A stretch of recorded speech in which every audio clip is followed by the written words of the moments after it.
the dark side of entrepreneurship. Your bank account's so full you don't know what to do with the money. I had to increase the limit that I can accept e-transfers from. Can't even send any more e-transfers because you're over your limits. Your arm's tired of the beach selfies and motivational quotes. It's like, you know, you run out of napkins and you have to start using $20 bills. Like it's so hard that you have to choose one thing over another. That is the biggest downside of entrepreneurship, of hustle, of grinding, of all the stuff that Gary Vee and all those guys talk about, is to have one thing. Like the definition of sacrifice is to choose one thing over another, like to go without to have something else. What's up, YouTube? In today's video, myself and Mike Rosehart, who you guys have maybe seen on social media as well, he's a real estate investor. He's Canada's earliest retiree. He's also got a YouTube channel himself. Anyways, in today's video, we really get real and talk about some of the dark sides of entrepreneurship. I share with Mike, for example, how in essence, because I'm all in on my business, it means that work-life balance no longer really exists and there's just work and life together. And while that's fantastic when it's great, it can be less than great when it's not great. And I guess we really get deep into just our thoughts and perspectives and how we're evolving as entrepreneurs and men in general when it comes to our businesses, real estate investing, our philosophies on life. I don't know. If you guys enjoyed this video, what I need you to do is let me know in the comment section that you want us to make more videos like this. Mike and I, if there's an audience for this, we'd love to shoot a ton more videos like this, but we need to know from you guys. Do you guys like this? Do you dig it? Do you want more of it? Or should I stick to real estate investing? Let me know in that comment section, and if you guys do enjoy this video, smash the like button, hit the subscribe button if you're new to my channel, and yeah, let's just dive into it with Mike Rosehart. What is up, YouTube? Matt McKeever here again with Mike Rosehart, and in today's video we're going to talk about the downside of entrepreneurship, the hustle movement, grinding, all that stuff. In the past, I think we've talked about the downside of financial independence, retiring early. Both of us have shared our perspectives there, but I thought it would also be important just to kind of chat about the dark side of entrepreneurship. So obviously, first of all, like, you can make the easy jokes of, like, you were saying earlier, like, oh, I had to increase the limit that I can accept e-transfers from. Oh, it's, you know, it's so hard. You have all this cash, like, what do you do with it? Like, so many e-transfers coming in, you can't even handle it. Can't even send any more e-transfers because you're over your limits. Your arm's tired of the beach selfies and motivational quotes. It's like, you know, your bank account's so full you don't know what to do with the money. No, I'm kidding, guys. Like, there are obviously some downsides to being an entrepreneur and to hustling. Like, you know, like, you run out of napkins and you have to start using $20 bills. Like, it's so hard. But in all seriousness, I think that there is a movement right now going on in culture where entrepreneurship, hustling, grinding, all that stuff is way more popular than it's ever been before. Yeah. I personally love it because it's something I really buy into and enjoy. But even myself is one of those people that I think really gets off and enjoys the whole grind, hustle, building an empire. There definitely is downsides. Yeah. And so I thought it'd be fun to kind of explore it with you, Mike, because I think you're also kind of a workaholic from what I've seen. And we both enjoy that. But one of the first ones that comes to mind that I'd love to explore is just how eventually your peer group or your friend group kind of erodes away. So, like, literally at this point in time, I almost only spend time with employees or people that are guests on my YouTube channel, people I'm doing business with, people that are paying me for coaching or mentorship.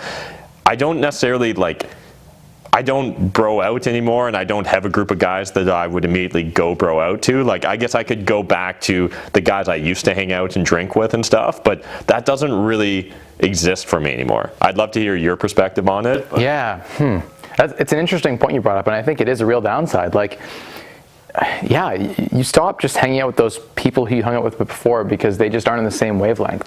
Where you're like trying to hustle and grind, they're like, is it Friday at 5 yet so we can go get drunk?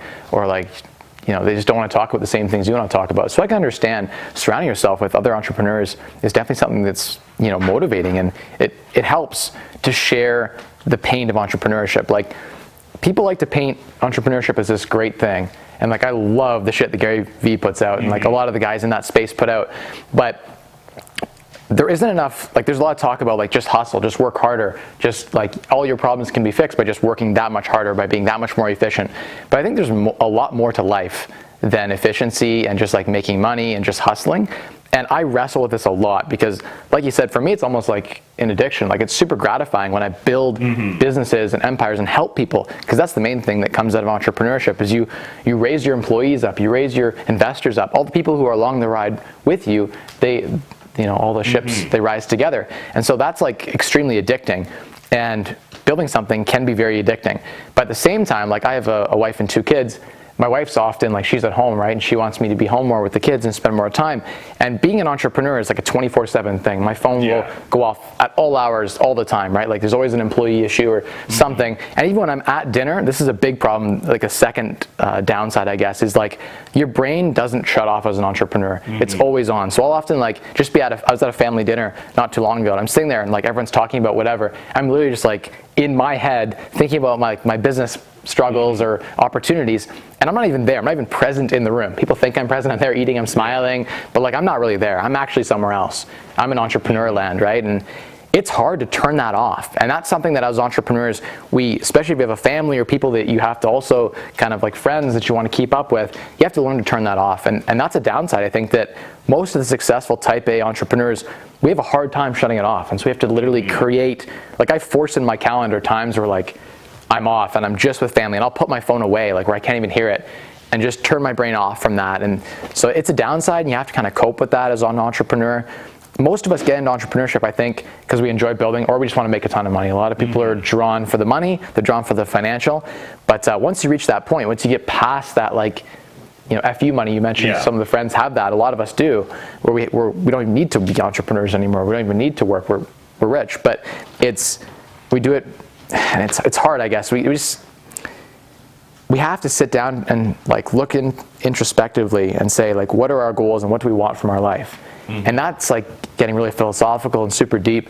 But I think at the center of it, there are a lot of things that make a gratifying, good life that are not entrepreneur related, right? Like your health and fitness, for instance, is something that's important. Like, I should be going to the gym more, and like I let entrepreneurship bleed into all areas of my life, so I don't have the fitness that I would like, for instance. Or sometimes I'll be working so hard that I won't even eat for like 15, 16 hours, which like you might argue is good because I'm like intermittent fasting, but often it's just out of like the fact that I get so busy. Not on purpose, that's not good. No, exactly, right? Like, it just kind of happens. You're like, whoa, where did 12 hours just go? I haven't eaten yet today. So the whole I got intermittent fasting, which ended up being a side benefit because like of a real entrepreneurial struggle, is that I don't even realize when the clock goes by 6, 7, 8 hours, I'm out all day, and I'm like, geez, I didn't stop to eat. Everyone else had lunch, but I had so much going on, I didn't even think about eating. And so that's like a real thing. Your health can take a toll as an entrepreneur. And like, what are your thoughts on that? Have you had some issues with like ever having health stuff where entrepreneurship's bled into?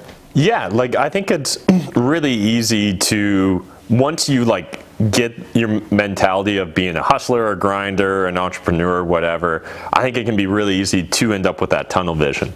So for myself, like, what I often find is a major concern, at least, is, the workload keeps piling up. At the end of the day, the buck stops at you, so you feel like you always need to just like do more in order to make sure that things are, going to work out, that you're going to pull it off. And one of the things I recently realized is, like, in my situation and your situation, similar, Mike, is like my office is also my home.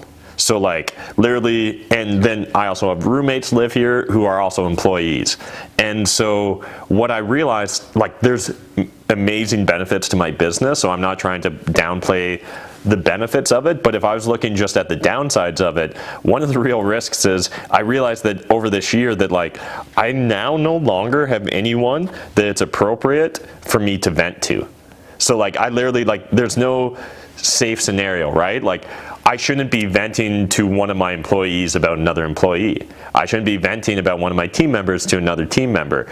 And I don't necessarily have those people in my life where I can just go complain to. And don't get me wrong, like, usually complaining is not very helpful, but sometimes like exploring a problem in your life can be useful if done in the right way. And I don't necessarily have that sounding board anymore, so I almost have to do it in a vacuum. And I think that my creativity and problem solving suffers for that because it's no longer appropriate for me to do it. And at the same time, like, some of my friends that aren't say employees or team members, like, they're either super busy or super productive themselves, or like they may also be kind of competitors. And so like, again, it may be not appropriate to go through some of the problems you're having in your business with a competitor. Yeah. And while we may not like see it as like cutthroat competition, there's still an aspect there, right? And so what I really found was like, without trying, like all of a sudden I was like, man, I don't have anyone to talk to. And so like that's one of the big issues for myself. That's a great point. It's not even health, it's loneliness. As an entrepreneur, you're like an island, you're lonely, and you can't share with your employees what you're actually feeling. And you make a really good point. I also like to vent, and like it's a cathartic experience. It feels good to get it off your chest, just to let another human being know. And even if they just say like, yep, it's like, okay, like that, I feel better now. Like I talked it through with someone. And it's almost like someone was talking to me recently about like, a business therapist or like a business coach or like a business psychiatrist or something you could sit with and have like entrepreneur therapy. As entrepreneurs, we need that. And I think our friend base often is that, but they get tired of it too because they're not entrepreneurs potentially, or if they are entrepreneurs, maybe they're in the same space or something like that, and it's not appropriate. And I've been guilty of doing that too, where like, talking about like my problems with the wrong people. You shouldn't do that. Well, yeah, and like you need to be really careful because these problems potentially have major consequences, right? Like if you're going through a major sticking point with a business partner, if you were to vent to the wrong person, that gets back to the business partner before you've figured out your solution or approach to the problem. Like that can actually compound the situation in a bad way rather than resolving it. So like it's really strange to me to like, it's not something that happened overnight. It was just something that like slowly eroded away, and then all of a sudden I just kind of woke up and was like, oh, interesting. Like, but at the same time, even if I was to go back to those drinking buddies, like they would maybe listen to me and like you said, like, but like as far as actually being able to troubleshoot or problem solve, I also don't know if that would be the solution. So like one of the things I've been thinking about a lot recently is, the idea of like a behavioral psychologist is like someone that was recommended to me as well. And one of the ways that I've tried to recently combat or reduce the impact of this in my business and my life is by trying to create intimate personal masterminds. So like trying to meet up with a handful of entrepreneurs where I can have a deeper dive, because I love going out to these high-level networking events, but you don't, like, one, it's not appropriate, and two, you don't have the time to like deep dive or troubleshoot on a real issue. It's not intimate. Yeah, it's more like, what's going on? YouTube, sorry to interrupt your video, but I was just hanging out with my boys Jeff Weibo and Humble CEO, and we're talking about how you guys do not comment nearly enough on my YouTube videos, WTF. So what we're going to do to fix that is we're giving stuff away randomly just to YouTube commenters. In fact, we've already selected one. We're going to throw it up here right now for you guys, and we're going to give them something for free. Maybe it's a book, maybe it's swag, maybe it's a one-on-one coaching call with me. We'll figure it out later, but we're going to continuously give away stuff for free to anyone that leaves comments in my YouTube video. I mean, help myself, help Jeff Weibo, help Ben Humble CEO, grow my YouTube channel, but we need your guys' help by commenting way more often. Let's get that engagement up, and thanks again for watching this video. I love going out to these high-level networking events, but you don't, like, one, it's not appropriate, and two, you don't have the time to like deep dive or troubleshoot on a real issue. It's not intimate. Yeah, it's more like, what's going on? Oh, like I'm doing all this crazy shit. And it's like, oh, cool, what are you doing? I'm doing all this crazy shit too. And then you're like, man, we're both doing crazy shit. And like, you're pretty much done the networking event now. Yeah, I agree. Yeah. I think that's a huge, as an entrepreneur, you need that support network, and it often isn't there in your friend group or your family group, and you need to create that some way, like through a therapist or a behavioral, psychologist or something like that, or that can be super helpful. Like even a business coach that you can bounce these problems with, like, hey, I'm having an issue with like this business partner. How do I navigate these waters? And maybe they've been through it before, and having someone who's been through it before is hugely valuable as an entrepreneur. I think having that is key. And yeah, being an entrepreneur, like, I love it and I'm addicted to it. And maybe it's because I'm a workaholic, and I should probably go to like Workaholics Anonymous and be like, hi, I'm Mike Rosehart, I work too much. But yeah, it does have some negatives. Like if I wasn't so addicted to it, I can see how a lot of my friends, I get this a lot from friends who are not in the entrepreneur space. Maybe they have like easy 9 to 4 jobs. And they're like, man, you have so much wealth, you're financially independent, you're early retired, why can't you come out tonight to this? And I'm like, oh, because I'm working. They're like, you work twice as hard as I do, and like you have the option to not work. Like your life is, I've had one friend say to me, like literally, and if they ever watch this, they'll know who they are. Like, Mike, I don't want your life. I literally look at you and I feel so bad for you. You have the shittiest life I've ever seen. Like, what are you doing to yourself? You're always tired, you're always stressed out, you're always working, and yet you like, it's literally self-imposed. Like you can literally step out of it anytime you want. And it seems like your life's, terrible. Why don't you just make a change? And so I wrestle with it all the time. Like my wife's a big proponent of me working less. She would like to see me not be an entrepreneur, more balanced, right? Like she'd like to see me be, part-time entrepreneur at best and focus on family and travel and things like that. And so that's a challenge, I think, with the family life. So for those people who have kids or partners, it's very tough to be an entrepreneur and a family person at the same time. Like you literally have to make a sacrifice. You choose your business or you choose your wife and your kids, and you've got to make a choice. And you literally do. Like I can't be the best dad that I can be and the best husband that I can be and the best for my personal health and be a good entrepreneur. It's just not possible. And so the biggest downside in my opinion, this was like the number one thing I was waiting for the end with the finale, was like that you have to choose one thing over another. That is the biggest downside of entrepreneurship, of hustle, of grinding, of all the stuff that Gary Vee and all those guys talk about, is to have one thing. Like the definition of sacrifice is to choose one thing over another, like to go without to have something else, right? That is sacrifice. Sacrifice is the biggest downside of entrepreneurship, of hustle. You have to give something up to get that great thing, like to make all that money or to build that empire. You have to make a choice, whether you're making the choice or not. Just by being an entrepreneur, you're forced into the choice. Whether you're doing it like actively or whether it's just happening, you're making an active choice to give something up. And for me, that's still hard. Like at night, that's one of the things that when I'm getting philosophical and like laying in bed with my goal setting, I'm like, geez, I could be I'm a pretty good dad. I like to think I'm a pretty good dad. I spend a lot of time with my kids, at least 3-4 hours a day I try to spend with my kids and my family. But I'm like, geez, I could be a better dad. I could be a better husband. I could be a better friend. And that's hard. I think that's the hardest sticking point for me, is like, I like to, you kind of mentioned this off camera, like, I hate to fail. And I think a lot of us entrepreneurs do hate to fail. We like to succeed and we get high off the wins. By being an entrepreneur, a successful entrepreneur, you are failing in other aspects in your life in some way. It's very hard to make that perfect balance. I guarantee at some point in the grind, you're going to come off balance. It's just going to happen. Business gets hard. Yeah. Like, I think that the media is starting to portray it a little bit differently now, social media that is, but at first it was really positioned as like, oh, like look at, I'm living the 4-hour work week, right, and stuff of that nature. And what I really like about guys like Grant Cardone or Gary Vee is that they're showing like how much work is actually involved to have that competitive advantage to really win. And so if you're in a business space where you're trying to grow a business, when you're trying to really win, if you're trying to innovate, like, it's not like you necessarily have to outwork your problems, but in order to have that competitive advantage, in order to have that slight compound in your favor, you do need to like really be focused on it. And that's where I think like that trade-off or that sacrifice you were mentioning, Mike, really does come into play, because if you really want to win, if you want to beat everyone else, like you're going to have to be willing to do things that they're not willing to do.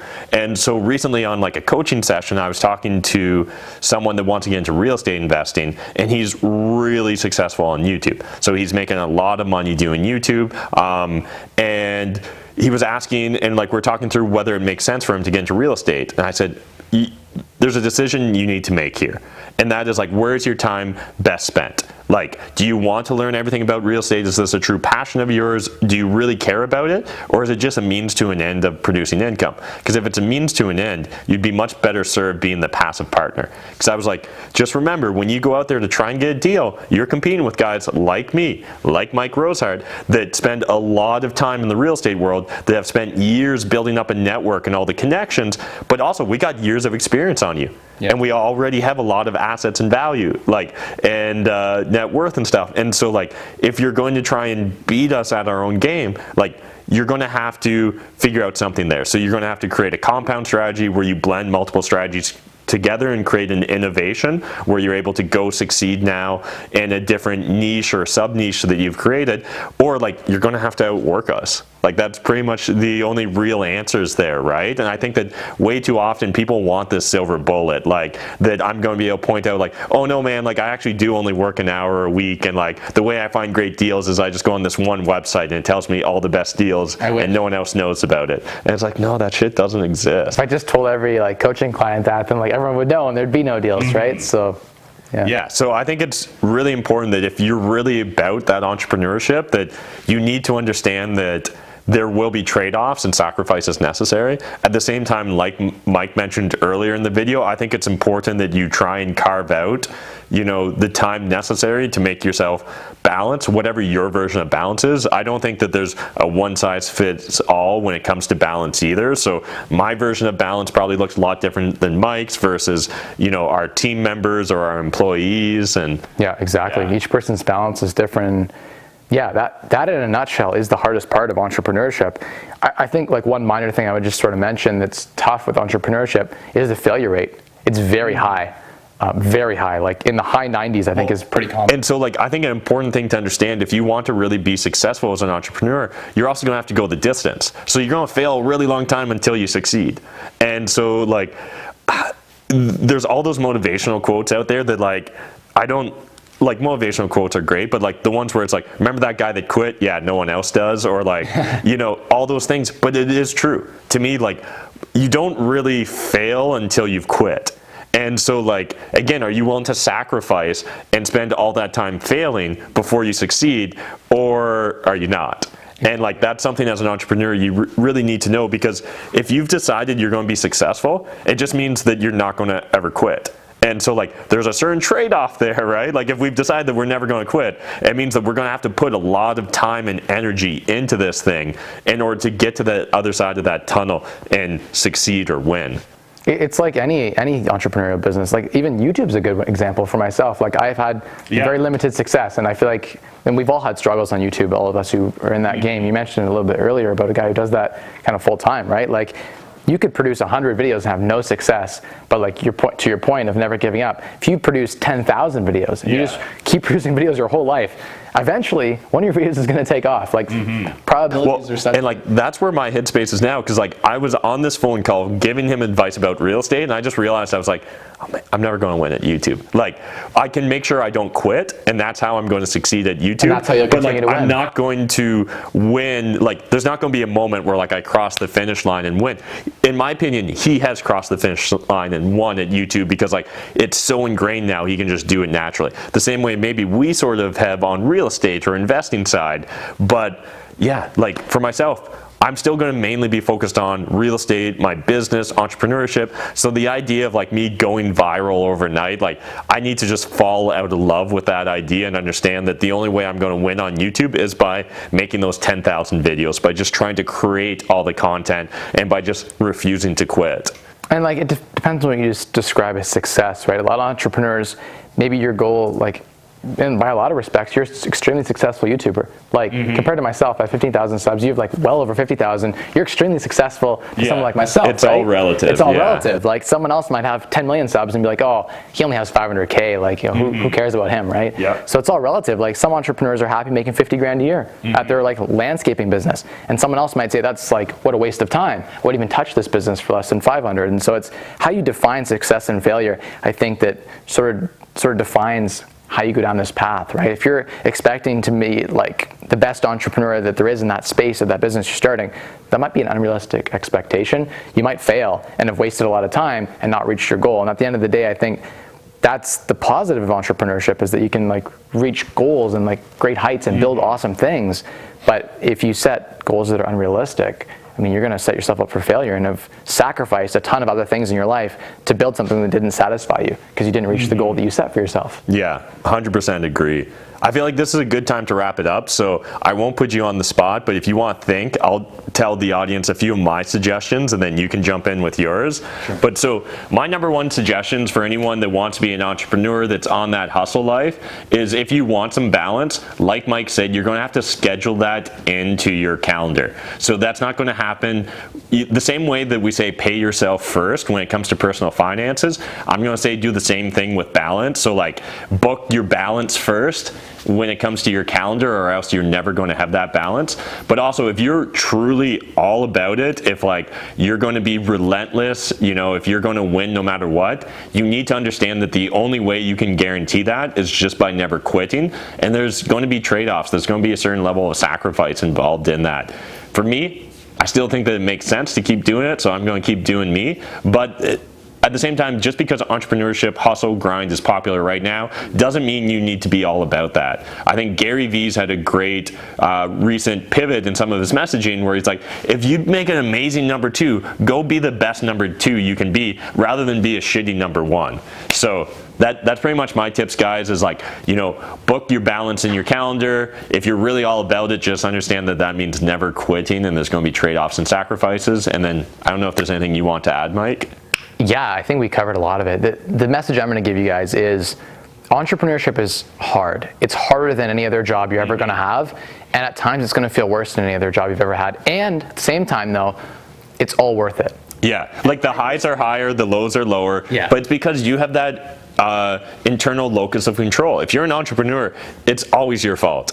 And that's both the most liberating and the scariest thing ever. It is. Because like, customer didn't buy your shit, it's not the customer's fault, it's your fault, right? Like your marketing was off, your sales was off, your location was off, whatever it is. It's all your fault, whether you succeed or whether you fail. So the successes, you get to own those, and the failures, you got to own those too. And so, yeah, I mean, entrepreneurship, it can provide a lot for your family, for yourself. You can build a lot of wealth.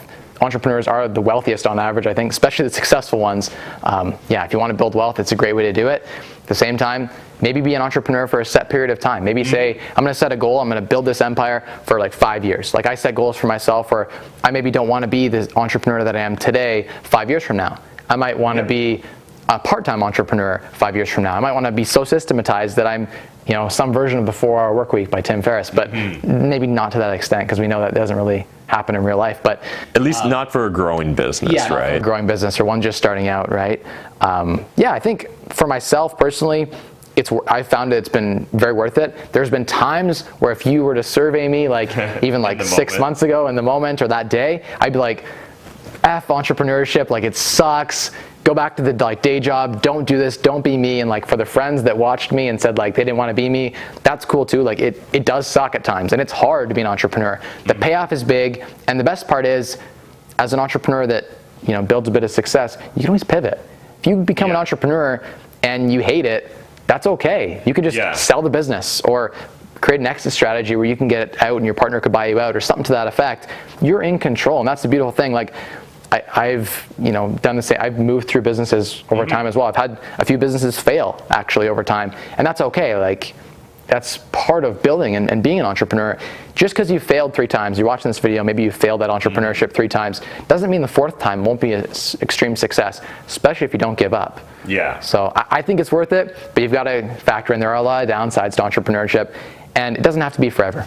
Yeah, 100% agree. So if you guys want to follow along with Mike on his entrepreneurial journey, the best way to do that is Instagram at Mike Rosehart. Yeah, and if you guys want to see really the insights for myself, Instagram's probably the best place to follow myself as well, because I think Instagram right now is just the better platform to share kind of behind the scenes, right? It's where you can really peel back the layers and just be more raw and authentic. So I'm going to recommend you guys follow both of us on Instagram if you're about that. Otherwise, if you guys are enjoying this video, smash that like button, hit the subscribe button if you're new to my channel, and until next time, remember, making money is a team sport. There's more than enough money in this world for us to all make it, but if you're not saving it, I mean, like, what's the point? Thanks, guys. Thanks again to Mike for being so open and honest. I hope you guys enjoyed this video. I love the idea of this video series, and I'd love to make more videos like this with just myself and other entrepreneurs sitting down on the couch and chatting and sharing our experiences, our life philosophies, and just what we've learned so far on our journey as real estate investors and just entrepreneurs in general. If you guys would like more of these videos, you need to let me know in that comment section, and also smash the like button, hit the subscribe button, and I'll see you in the next video.